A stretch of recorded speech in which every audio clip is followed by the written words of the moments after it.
बाजपट्टी के मुखियाओं की हालात हुई पतली। मनरेगा के भुगतान में विलंब के कारण कर्ज में डूबे बाजपट्टी के मुखिया जी लोग। 22-23 के वित्तीय वर्ष का जो है से लगभग 16 लाख रुपया मेरा जो है मटेरियल भुगतान बाकी है।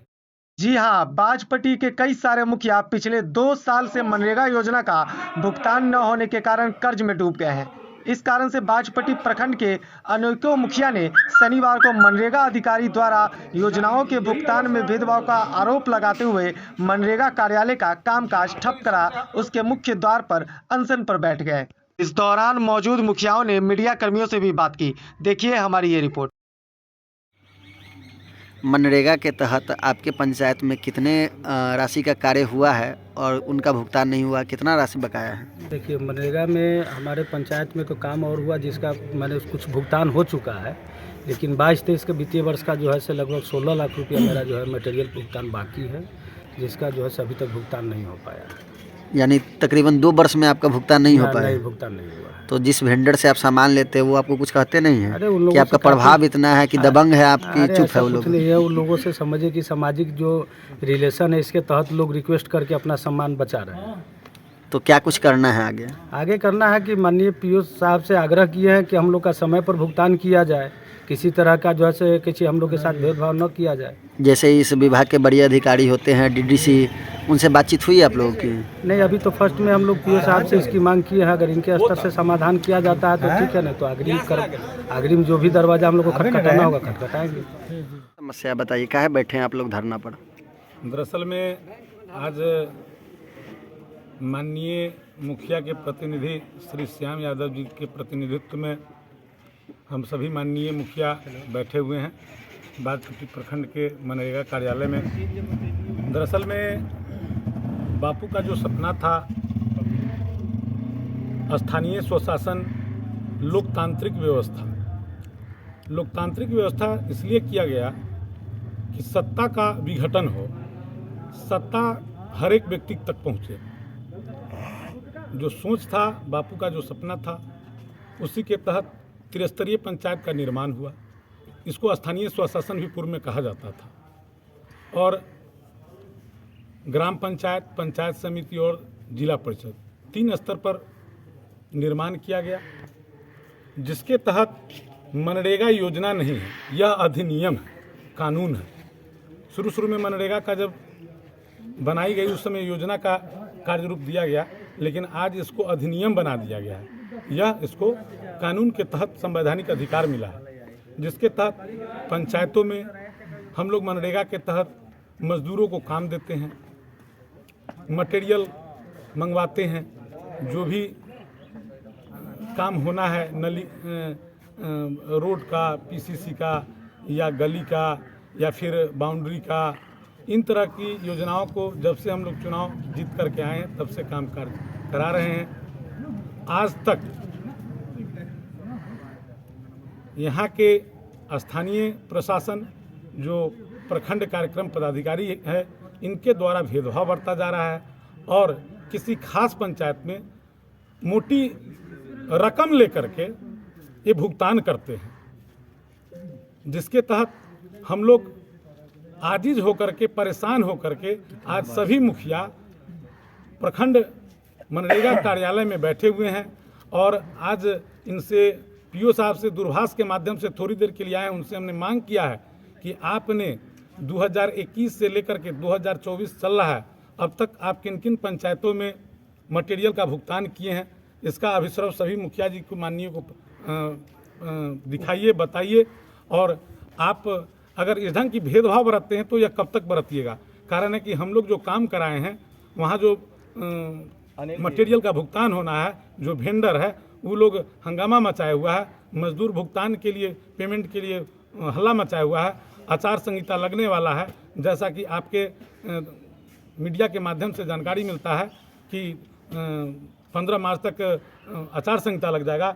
इस बीच में अगर भुगतान नहीं होगा तो हम लोग पंचायत कार्यालय में, अपने घर में सभी माननीय मुखिया सुरक्षित रूप से या हमारे साथ किसी भी प्रकार का अभद्र व्यवहार वेंडरों के द्वारा किया जा सकता है। इसीलिए आज हम लोग आतुल होकर के, काफ़ी परेशान होकर के मनरेगा कार्यालय में बैठे हुए हैं और आपके मीडिया के माध्यम से आपको धन्यवाद देते हैं और मीडिया के माध्यम से आप मांग करते हैं प्रशासन से, यहाँ के जिलाधिकारी महोदय से मांग करते हैं कि आप स्वयं बाजपट्टी में आइए और बाजपट्टी मनरेगा कार्यालय का आप अपने स्तर से निरीक्षण कीजिए, जांच कीजिए कि इस पीओ के द्वारा इस ढंग की भेदभाव क्यों बरती जाती है।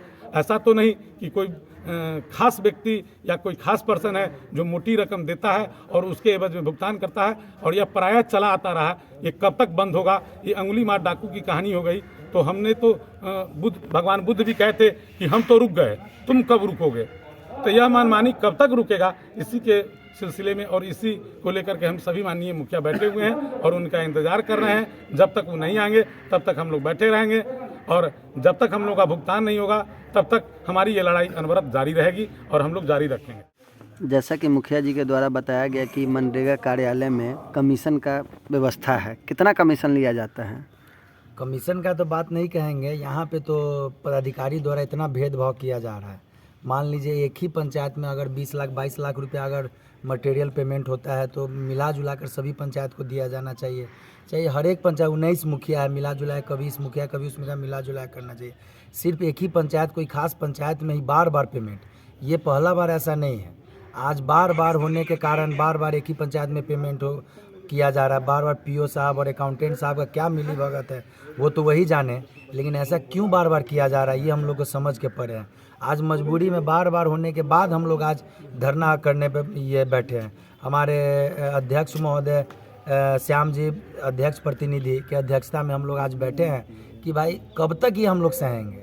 इससे अच्छा आप हम लोग को इस्तीफा दिलवा दीजिए, कुछ करवा दीजिए। क्या फ़ायदा माने कि हम लोग काम करें मेहनत से, ऊपर से साल 1.5 साल में तो एक बार मटेरियल पेमेंट खुलता है, उसमें भी हम लोग बार बार कब तक इस तरह का टॉर्चर सहते रहेंगे।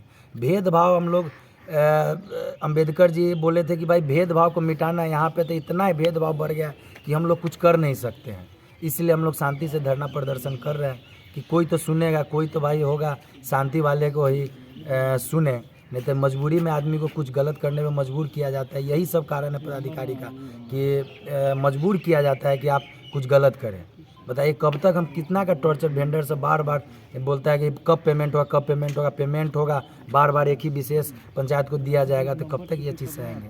इसीलिए हम लोग धरना प्रदर्शन कर रहे हैं। वित्तीय वर्ष 2023 और 2023-24 में आपके द्वारा मनरेगा के तहत कितने अनुमानित लागत का कार्य किया गया है जी, और जिसका पेमेंट बकाया है? जी लगभग मेरा 15 से 20 लाख रुपया का अभी तक पेमेंट, मतलब पिछले 1.5-2 साल से 15 से 20 लाख का मेरा पेमेंट बचा हुआ है, लेकिन इसका कोई सुनवाई नहीं। पीओ साहब को हाँ होगा होगा होगा इसी हिसाब से होते रह रहा है, इसी हिसाब से बस हो रहा है, लेकिन अभी तक हो नहीं रहा है। बाजपट्टी मनरेगा कार्यालय में आज बाजपट्टी प्रखंड के मुखियाओं के द्वारा घेराव किया गया है। हम जानने का कोशिश करेंगे कि यह घेराव क्यों किया गया है। ये आज पंचायत समिति की बैठक थी, इसमें हम लोग जो है पूर्ण रूप से जो है इसकी तैयारी होकर के हम लोग आए हैं। कॉलम न पूरने के कारण जो है मीटिंग कैंसिल हो गया है। तो हमारे कुछ मुखिया जी को जो है पता चला है कि भाई कल मनरेगा का जो है मटेरियल पेमेंट खुला है, तो एक तरफा पेमेंट कर दिया गया है। ये टेंडम ये लोग जो है पीओ साहब से बात करने के लिए यहाँ तक आए हैं। पीओ साहब अगर नहीं यहाँ परीक्षा ड्यूटी में जो है उनका जो है कहीं ड्यूटी है तो उसमें वो चले गए थे, तब तक ये लोग जो है माने मुखिया जी हमारे सब लोग का एक जो है मैंने विचार किया कि भाई धरना पर बैठना है। पीओ साहब को हम लोग इंतजार कर रहे हैं कि जो आते हैं तो सारा इस समस्या का निदान होगा। तो पीओ साहब बोले हैं कि जो माने हम 1 आध घंटा में हम इधर से फ्री होंगे तो हम आ सकते हैं। इसके बाद जो है समस्या का निदान होगा। पीओ साहब जब आएंगे तभी पता चलेगा। यही जो है बात है और कोई विशेष बात नहीं है। कब तक चलेगा यह प्रदर्शन? देखिए पीओ साहब आए, इनका जो है इस चीज़ को जो है मामला को शट डाउन करे और कैसे हैं जो पीओ साहब जाकर हमारे बताएंगे और हम लोग मन से अवगत होंगे कि बात यह सही है या गलत है। वही तो जो है देंगे कि भाई किस साल का पेमेंट हुआ है नहीं हुआ है। तो हमारे मुखिया जी लोगों का ये जो है मांग है कि भाई माने हम लोग का पेमेंट क्यों नहीं हुआ, राशि कम थी, इसी की वजह से जो है ये माने हुआ है। तो पीओ साहब के आने के बाद पता चलेगा कि भाई माने राशि था, कौन साल का योजना था, कैसे हुआ है। तो हम लोग पीओ साहब का इंतजार कर रहे हैं। यानी जब तक आप लोगों को रिपोर्ट नहीं मिलेगा कि किस पंचायत में कितना भुगतान हुआ है, तब तक आप लोग यहीं बैठे रहिएगा। देखिए इसका कोई ना कोई निदान होगा। अभी तक तो बैठे हुए हैं,